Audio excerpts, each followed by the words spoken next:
नमस्कार। आज हम गोल्ड के ऊपर बात करेंगे क्योंकि पिछले 1 हफ्ते में हमने देखा है कि दिवाली का माहौल है, ग्लोबल मार्केट में अनसर्टेनिटी कंटिन्यू बनी हुई है और ऐसे टाइम पे गोल्ड नए हाई बनाना जाता हुआ दिखाई दे रहा है। हमने देखा था पिछले हफ्ते चांदी ने लगभग 1 लाख का लेवल छुआ, उसके बाद एक अच्छा करेक्शन भी लग रहा था मार्केट में, वैसा ही चांदी में तो आ गया, बट गोल्ड में इसके विपरीत हमने देखा। पिछले हफ्ते गोल्ड में एक हाई लगने के बाद एक अच्छा खासा कंसोलिडेशन था।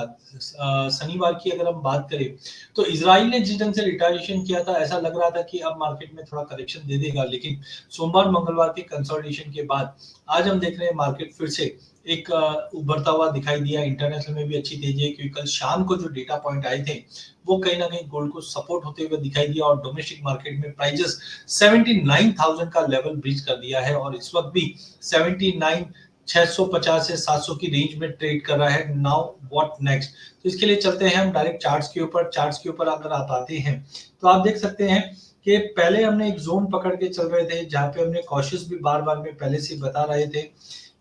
अप्रैल ऑनवर्ड्स ही के मार्केट बार बार में 74,000 का लेवल छूता था, करेक्शन लेता था। हमने कम से कम 3 मल्टीपल चांसेस देखे थे जहां पे 74 75 के करीब गए और अगस्त में जुलाई में तो ऐसा हुआ कि जो इलेक्शन बजट था, बजट में ड्यूटी कट की वजह से एक बड़ा फॉल भी आ गया था और लगभग मार्केट 67,500 तक का लेवल छू चुका था। यहाँ से हम देख रहे हैं मार्केट वन साइड रैली करता हुआ दिखाई दिया। इस बीच में हमने कंसर्न्स टेंशंस भी मार्केट में कंटिन्यू बढ़ते हुए देखे हैं, लेकिन यहाँ पे आकर फिर से मार्केट 77 के आसपास अटक गया था और यहाँ से करेक्शन भी लिया जो लगभग 74,800 का लेवल। फिर जियो पॉलिटिकल टेंशन जो बन रहा था जिसके चलते हमारी उम्मीद थी कि मार्केट करीबन 74 तक का लेवल छुएगा, फिर रैली करेगा, फिर करेक्शन करेगा और ऐसे करते करते 80 तक जाएगा। बट इसके विपरीत हमने देखा करेक्शन तो आया बट बड़ा करेक्शन नहीं आया और मार्केट फिर 78 तक का लेवल छू चुका था और 78 के बाद यहाँ पे आप देख सकते हैं पिछले 1 हफ्ते में मार्केट कंसोलिडेट करता हुआ चला था। यहाँ पे इचिमिको क्लाउड भी ग्रीन में है जो हमें बताता है मार्केट में वॉलिडिटी अच्छी रहेगी, लेकिन वॉल्यूम पार्टिसिपेशन अगर आप देखोगे तो अक्टूबर मंथ में वॉल्यूम पार्टिसिपेशन धीरे धीरे कम हो रहा है, जिस ढंग से प्राइस जो बढ़े हुए हैं ये हमें बताता है कि वॉलिडिटी धीरे धीरे कम होती जा रही है। वहीं अगर हम बात करें तो अब प्राइजेस ने कल रात को हमने 78,500 का लेवल क्रॉस कर गया है और आप देख सकते हैं गैप से ओपन हुआ था कल, मतलब कंटिन्यू चला था और आज भी मार्केट गैप अप ओपनिंग रहा है। अब ये प्राइजेस 79,980 की जगह पे अगर मैं इसको एक साइकोलॉजिकली जो लेवल बना हुआ है वो लेवल बना हुआ है 80,000 का, तो मुझे लगता है कि प्राइजेस जैसे चांदी में 1 लाख का लेवल छुआ और फिर करेक्शन लिया तो मे भी पॉसिबल है कि हम 80,000 का लेवल छुए और करेक्शन वापस ले, लेकिन प्लीज ट्राई टू अंडरस्टैंड कि अगला 1 हफ्ता जो होने वाला है ये काफी इंपॉर्टेंट होने जा रहा है। बिकॉज बहुत बार होता क्या है कि हम देखते हैं कि गोल्ड में तेजी है, लेकिन अगले 1 हफ्ते के लिए कुछ पॉइंटर्स हमको ध्यान रखने हैं। पहला है गोल्ड के लिए अगला हफ्ता जो इम्पोर्टेंट इसलिए है क्योंकि यूएस में इलेक्शन के आउटकम आने हैं और यहाँ पे हम मान के चल रहे हैं यूएस का जो इलेक्शन है यहाँ पे दबदबा जो बढ़ रहा है वो डोनाल्ड ट्रंप का बढ़ रहा है, जिसके चलते उम्मीद है कि मार्केट में एक्सट्रीम वॉलिटिलिटी रहेगी। कुछ लोगों का मानना है कि डोनाल्ड ट्रंप बढ़े आएगा तो कहीं ना कहीं गोल्ड में हम बड़ी गिरावट तेजी देख पाएंगे। मैं उसके ऊपर भी आता हूं, बट पहला है यूएस में इलेक्शन है जिसकी वजह से थोड़ा सा अनसर्टेनिटी वाला माहौल बनता हुआ चलेगा। वहीं यूएस के इलेक्शन के बाद अगर हम नेक्स्ट पॉइंट ले तो साथ में यूएस फेड का मीटिंग है, यूएस फेड मीट, वहां पे 0.25% का रेट कट पॉसिबल है।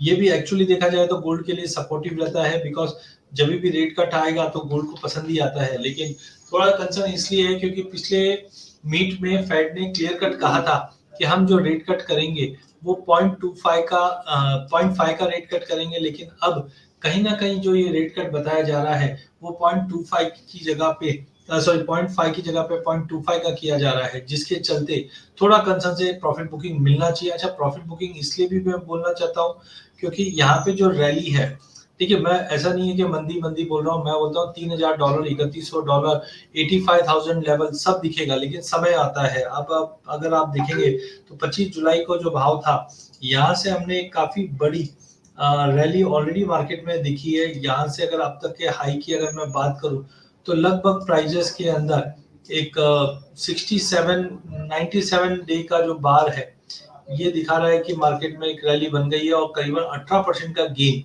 मतलब 12,000 रुपए की तेजी हमने लोअर लेवल से अभी तक देख चुके हैं। तो यहाँ पे एक थोड़ा सा कंसोलिडेशन होना बहुत जरूरी है, विच इज वाई मैं कोई एग्रेसिव बाइंग नहीं बोल रहा हूँ पिछले 15 दिन से कि कॉशियस रहिए, थोड़ा सा कॉशियस रहिए, बिकॉज यहाँ पे ठीक है एक साइकोलॉजिकल 80 का लेवल मिल सकता है। अब नेक्स्ट आ जाते हैं फेड में हमने 0.5 की जगह पे 0.25 का सेकंड है। इसके बाद चाइना काफी इंपॉर्टेंट है because China important me at on एक सेकेंड ऑन 4 से लेकर 8 नवंबर के बीच में चाइना की एक इम्पोर्टेंट बैठक है। इसमें हम देख रहे हैं 1.2 ट्रिलियन के आसपास का इन्फ्यूजन किया जाएगा इकोनॉमी को संभालने के लिए। ये काफी इम्पोर्टेंट रहेगा बिकॉज चाइना जानता है कि डोनाल्ड ट्रंप की अगर विक्ट्री होगी तो कहीं ना कहीं चाइना पे सैंक्शंस फिर से लग जाएंगे और लास्ट टाइम हमने देखा था इसी के चलते हमने गोल्ड में तेजी भी देखी थी। बट लेट्स सी वो आगे हम डिस्कस करेंगे क्या चीज होगा। बट चाइना इसीलिए 4 से 8 तारीख के बीच में बैठक रख रहा है क्योंकि 5 तारीख का यूएस का इलेक्शन का अपडेट आएगा और वहां पे अगर समझो कोई भी पॉलिसी को लेकर कंसर्न्स आया तो चाइना उस चीज के लिए ही अपने यहाँ पे स्टिमुलस दे रहा है सो दैट कोई ज्यादा इम्पैक्ट नहीं पड़े इकोनॉमी पे। इसके बाद आ जाते हैं हम जापान जी।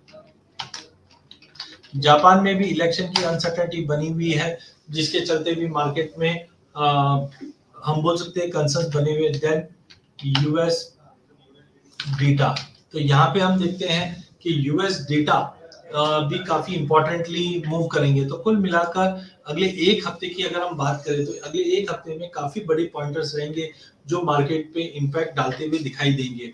तो सबसे पहले यूएस इलेक्शन का आउटकम आएगा। सेकंड है यूएस फेड 0.5 की जगह 0.25 का रेट कट करेगा। चाइना की इंपॉर्टेंट बैठक है 4 से 8 तारीख के बीच में।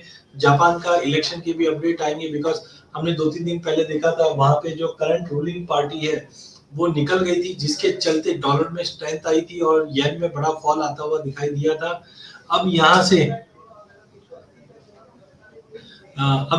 अगर हम देखते हैं तो चाइना में नई पॉलिसी अगर आती, नई गवर्नमेंट आती तो उसका क्या रेंज रहेगा। और साथ में यूएस का डेटा, तो कल भी हमने देखा यूएस का डेटा खराब आया था जिसके चलते हमने प्राइजेस के अंदर एक बड़ा जंप आते हुए देखा था डॉलर में और गोल्ड को भी एक थोड़ा अनसर्टेनिटी की वजह से सपोर्ट मिला हुआ है। अच्छा, अभी तक हम बात कर रहे थे यूएस इलेक्शन में गोल्ड पे कैसा मूव होता है, उसके लिए मैं आपको लेके चलता हूँ। एक सेकंड ये सब हटा देता हूँ यहाँ से, मैं आपको लेके चलता हूँ मंथली चार्ट पे, तो आपको एक क्लियरिटी मिलेगी कि जब भी यूएस का इलेक्शन होता है तो मार्केट कैसे मूव करता है। तो मैंने एक इंडिकेटर हमने ढूंढ के निकाला है US presidential name and all, तो ये मैं ऑन कर देता हूँ। और अभी हम देखते हैं कि लास्ट 3-4 जो इलेक्शन हुए उसमें कैसे मूव किया है। तो देखिए 2016 में जब इलेक्शन था तो वो टाइम पे हमने देखा सोने का भाव डोमेस्टिक मार्केट पे करीबन 32,000 के आसपास का था। और जैसे ही यूएस इलेक्शन के बाद डोनाल्ड ट्रंप जीत कर आया तो आप देख सकते हैं मार्केट में गिरावट आई और करीबन आप समझ के चलो अगस्त से ऑलमोस्ट या जुलाई 2016 से जुलाई, अगस्त, सितंबर, अक्टूबर, नवंबर, दिसंबर तक सोने में गिरावट थी और सोना लगभग नीचे में 26,800 का लेवल दिखा दे। वो टाइम पे इतना ही मूवमेंट हुआ करता था, ज्यादा नहीं। तो हमने देखा इलेक्शन के 6 महीने तक सोने में गिरावट थी, फिर सोने में एक स्टेबिलिटी बनी हुई थी। अगर मैं यहाँ पे अगर इस ढंग से इसको ड्रॉ करूं तो आपको आइडिया लग जाएगा कि सोने में देखिए कि इलेक्शन के बाद डोनाल्ड ट्रंप जीता, सोने में गिरावट आई और गिरावट आने के बाद मार्केट एक दायरे में रहा। फिर जाकर 2019 में सोने में हमने तेजी देखी 18-19 में, क्योंकि डोनाल्ड ट्रंप अब सैंक्शंस लगाना चालू कर चुका था एंड जिसके नतीजे हमने गोल्ड में एक बड़ी रैली देखी थी और ये रैली कोविड के बाद तक चलता रहा। और अगस्त में हमने 56, क्योंकि देखो कोविड में भी हमने देखा था कि यहाँ पे मार्केट थोड़ा ठहर गया था।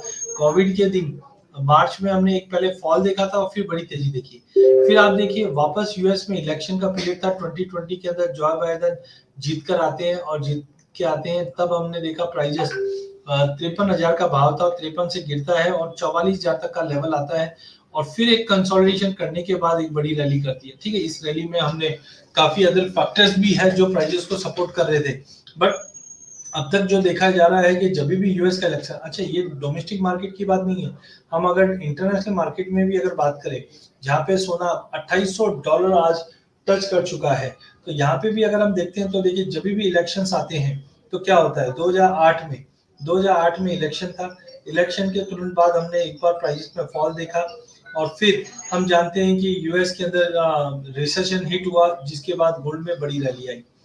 फिर again Barack Obama election period में थे, जहाँ पे दिसंबर 2012 में इलेक्शन था, इलेक्शन के बाद आप ये देखिए सोना $1800 से टूटना चालू हुआ और 2015 तक मंदी में रहा, जो 1000 का लेवल दिखाया था।